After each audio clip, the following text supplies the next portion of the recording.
Coming up, would you wait 5 hours for a burger? If you want to know the truth, it's Patrick Mahomes' favorite burger. And we love him.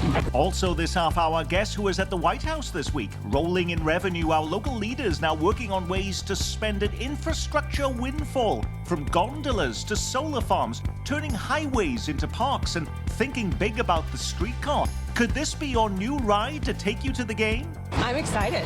Yeah, go to the Royals, the Chiefs, not have to drive. Plus, fighting back on vaccine mandates in Kansas. We have to protect people's personal liberties, and we have to protect their jobs. Those are the two keys right now, and time is of the essence. Week in Review is made possible through the generous support of AARP Kansas City, Dave and Jamie Cummings, Bob and Marlise Gorley, the Courtney S. Turner Charitable Trust, John H. Mize and Bank of America N.A. co-trustees, and by viewers like you. Thank you. Hello and welcome, I'm Nick Haynes. Good of you to join us on our journey through the news of our week, pouring through the Metro's most impactful and befuddling headlines. From KCUR News, Lisa Rodriguez is with us. Business and development reporter Kevin Collison from City Scene KC, always on call from the Kansas City Call, Eric Wesson, and Dave Helling of your Kansas City Star. Guess who was at the White House this week? How about Kansas City Mayor Quinton Lucas? He was invited by President Biden to be at the signing ceremony for the new $1.2 trillion infrastructure bill. We don't see him in the crowd shots, but he says he was in the second row. We know the $14 billion is heading to Kansas and Missouri to improve things like roads and bridges. But did you see what some of our local cities now want to do with the money? In Kansas City, some officials salivating over the idea of using the cash to help jumpstart a new east-west streetcar line that could take you all the way to the sports complex.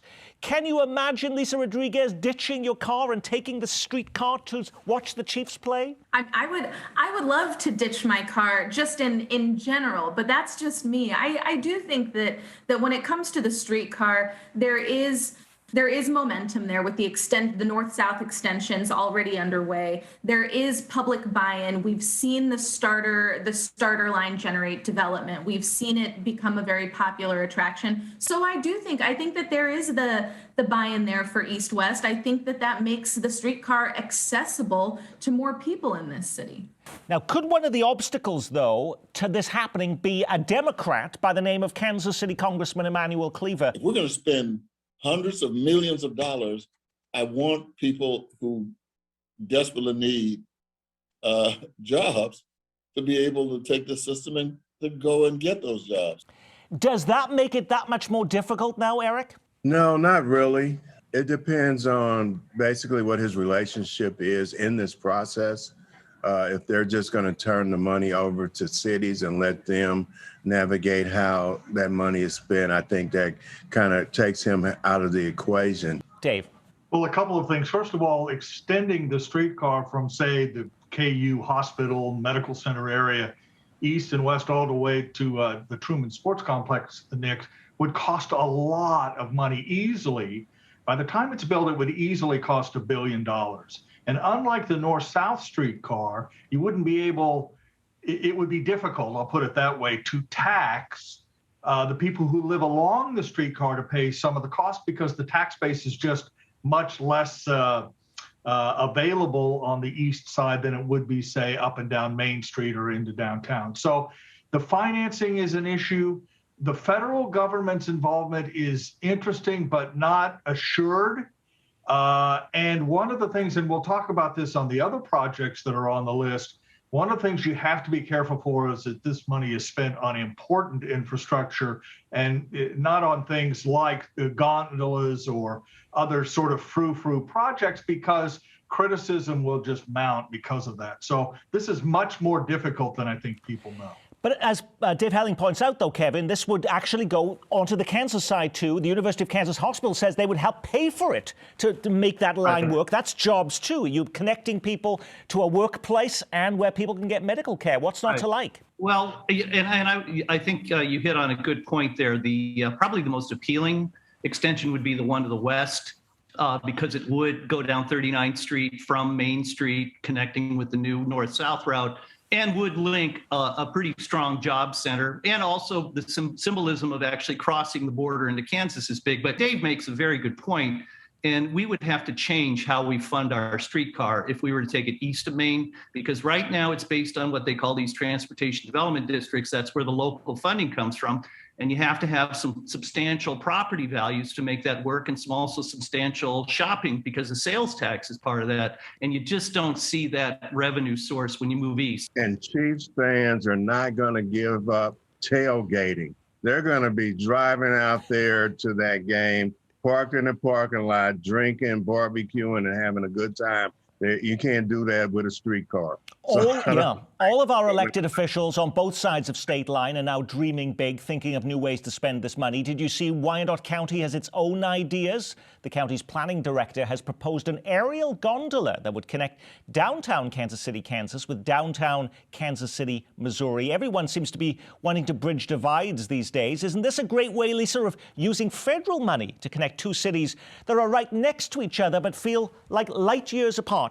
If we think an east-west streetcar extension is out of the realm for this stuff, I think gondolas from downtown KCK to Kansas City, Missouri is really just that. It's a dream. It sounds fun, but I think that there's just a lot of hurdles there. I don't think that it's something that sounds realistic right now, and that people want.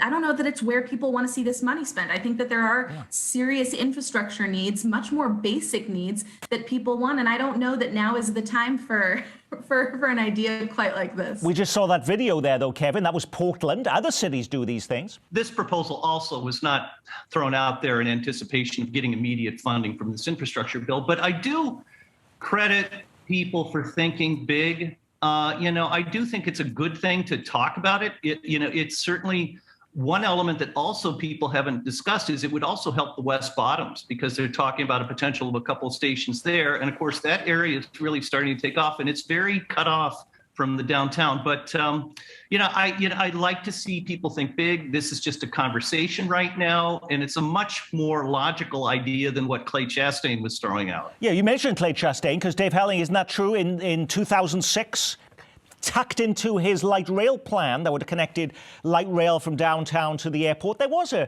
gondola plan that would take people on a aerial ride around Penn Valley Park. That proposal passed with 53% of the vote. It's just the city council said no to that and implementing it. Right. Clay's plan always had, in his artwork, always showed the big gondola up and down Penn Valley Park through Union Station. Kevin is right. It's good to think big. But the price tag for all of these improvements is huge, Nick. And one of the points I was trying to make a few moments ago is the eyes of the country will be on cities and how they spend this infrastructure money. Will it go for important improvements to highways and drinking water systems and rural broadband, or will it be spent on sort of gaudy projects, one-time projects? If that happens, I think enthusiasm for another package of federal spending will drop. Eric. Governor Kelly was talking about shovel-ready projects for the state of Kansas, and I think that's something that's going to be on the forefront for all cities, is what projects do we have that are ready to go. Could one of those shovel-ready projects, by the way, be putting a lid over the highway that dissects downtown Kansas City? Did you see that proposal being reignited this week? That's the deck over the I-67 highway. Several cities, including Chicago, have successfully built over highways and installed parks and other public amenities over the top. It does seem an expensive architectural feat, given all the things this money could be used for. Kevin Collison, why is this considered a priority project? It's been around for at least 10, 12 years. It's been discussed. They've got it to the point where it would cover about 4 blocks, roughly $160 million. People behind it say it would increase dramatically property values. It would mend a wrenching wound that occurred back in the 60s when this downtown freeway loop basically cut off the central business district from the surrounding areas.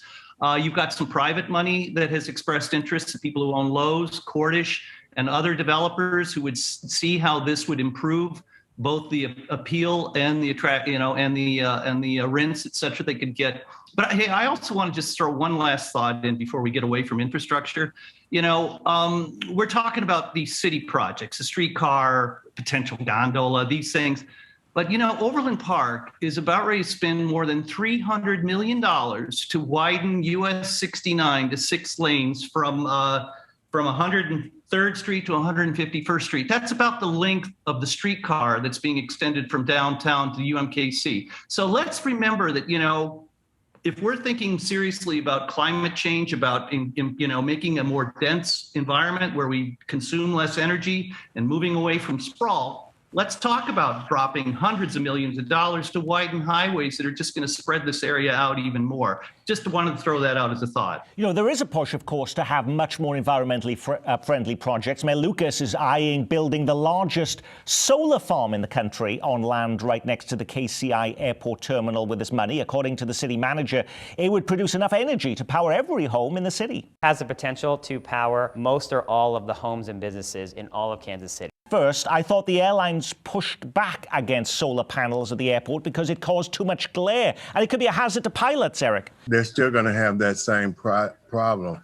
because on the kind of drawings or sketchings, they're right there next to the runway. So when their planes are landing at certain times of the day, it would have a tremendous glare.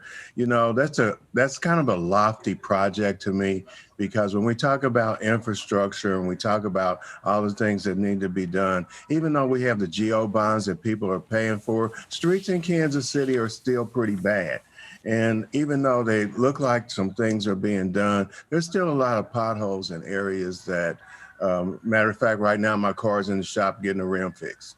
But if, unlike, say, the streetcar, unlike the gondola, if you don't ride this, you may not see the benefit. But with this project, the solar panels, wouldn't we see the opportunity to see our electric bills go down, Lisa? I think the idea of this large electric farm and ability to power the whole city could be potentially transformative. When you think of a project that benefits the entire city rather than one portion of the city, I think this has the potential to be huge. That said, it's extremely complicated. You're bringing in, once you're on an airport, you've got federal aviation authorities to deal with. You do have that air traffic to deal with. It is, there are a lot of hurdles to get through here, but the potential of it and the potential for Kansas City truly to be a leader nationwide for renewable energy is tempting. Does it have a downside, Kevin? Well, you mentioned the glare factor, which is something they'd have to work out. I know in Indianapolis, I've flown into their airport before. They have an array of solar panels, so I think it's something that can be doable.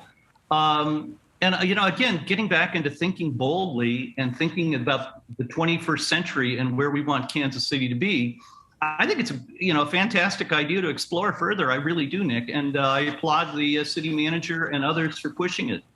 In other news this week, is there anything so important in your life that you're willing to wait more than 5 hours in line to get it? Would you wait 5 hours to get a burger and some fries? Many of your friends and neighbors did this week as the first Whataburger opened its doors in Lee Summit. I arrived just before 6 a.m. and I just love the taste. 16 years I waited for this. Man, until you have it, I can't share the secret. You haven't tasted nothing yet.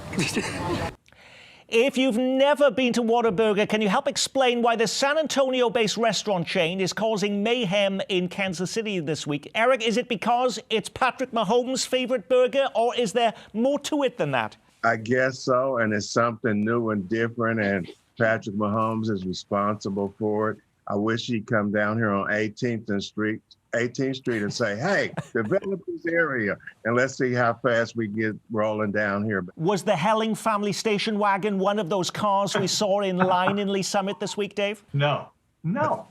The last thing I need is yet another hamburger option. I'll just put it to you that way. Didn't we go through the same thing on the plaza 5 or 6 years ago with another burger chain? Was it In-N-Out Burger or some other? Shake Shack. Shake Shack, yes. I'm sorry. By the way, the PR officer for Shake Shack on the plaza just resigned because obviously the branding wasn't good enough that you couldn't even remember what store it was. But can you help us understand, why this is such a big deal this week, Lisa? Whataburger's always had this cult following. I went to school in Texas. I've been to Whataburger. This may be the most controversial thing I've ever said on this show. It didn't, blow my mind, but I get it. And you know what? In this climate with 2 years into a pandemic, maybe it just feels like you want community, you want to get excited about something, you want to take the day off work to get yourself a dang burger and be part of this zeitgeist, be part of the Patrick Holmes family of Whataburger fans. That's the only explanation I can come up with, because to me it wasn't the burger itself. By the way, Whataburger will be a sponsor on this program in the new year, so we'll be editing out Lisa's comments relating to what she said about the chain. Kevin, how is this really different? We had IKEA come to town, we had Trader Joe's. They were big deals too. Is this bigger or about the same? We've just forgotten. Yeah, I think it's about the same. I mean, I remember when Krispy Kreme was a phenomenon and people lined up to get into the Krispy Kreme. Then they expanded so you could buy a Krispy Kreme at every truck stop in America. Nobody cared anymore. Now, we in the media, of course, love to make a big deal about the latest thing, but shouldn't we also celebrate our local businesses and institutions that have thrived against the odds and are marking monumental milestones? Here's 3 big headlines to celebrate this week.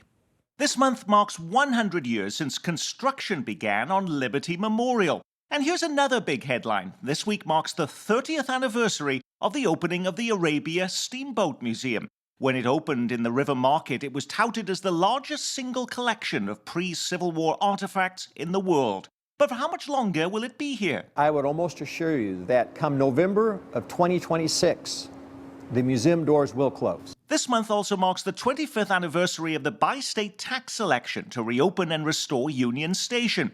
It's hard for us to remember now, but at the time of that vote, Union Station had been closed for more than a decade.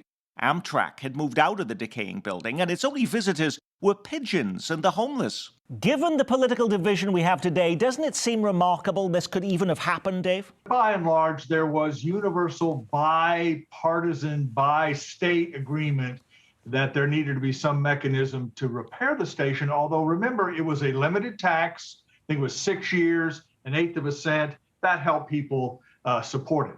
Here's the important thing to remember, Nick. The Bi-State Commission, which oversaw that effort, still exists, still meets, still has a budget, and is still under law able to, through petition, put a ballot measure or a measure on the ballot that would pay for a sports stadium. And there's already yak about using that mechanism to try and get both states to support downtown baseball if it happens through some sort of sales tax. So the mechanism is still around, and that's what's going to be important over the next decade. Kevin, is that the only project being considered for a potential bi-state tax? And if that were to be about the downtown ballpark, wouldn't Kansas want something too on their side of the state line as part of that tax?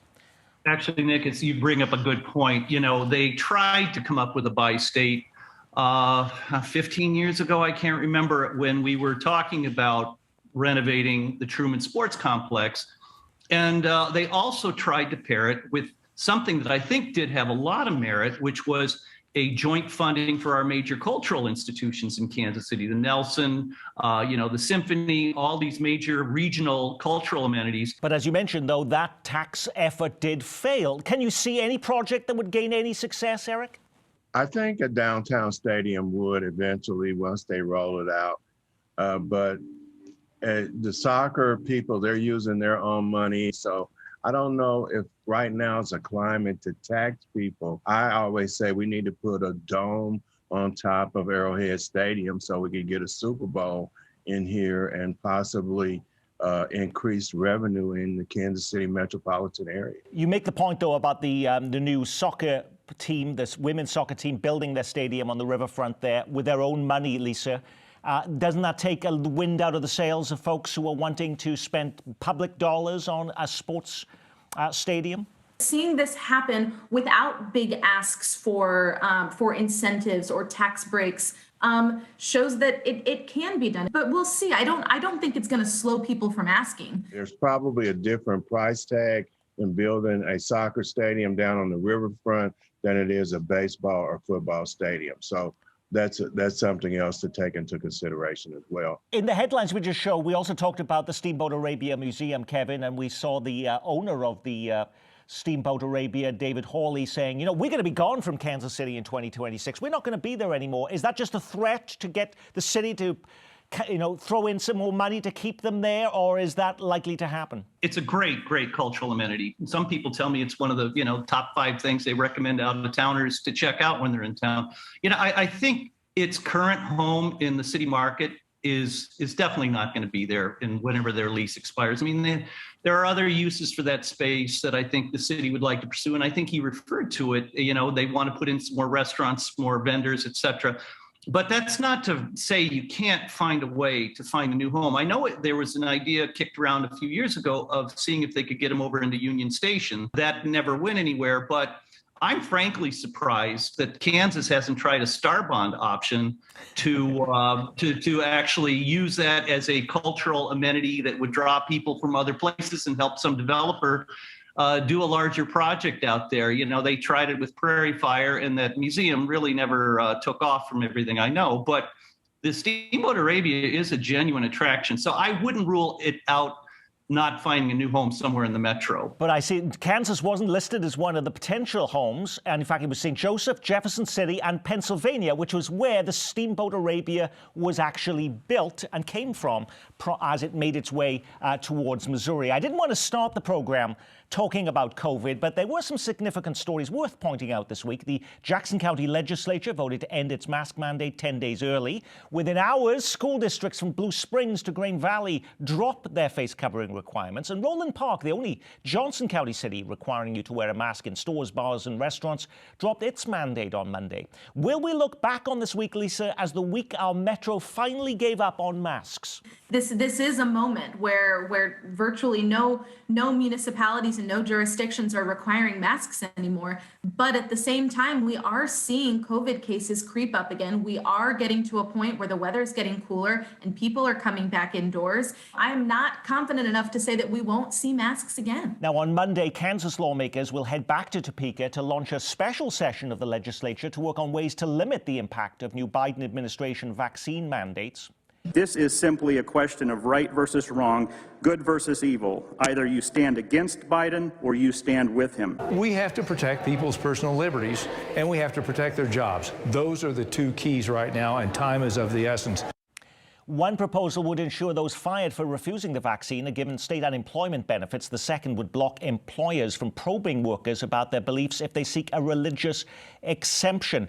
By the way, Dave, we do see OSHA now saying they will not enforce the current Biden vaccination mandates on businesses over 100 employees. Does that mean that Kansas session will be canceled?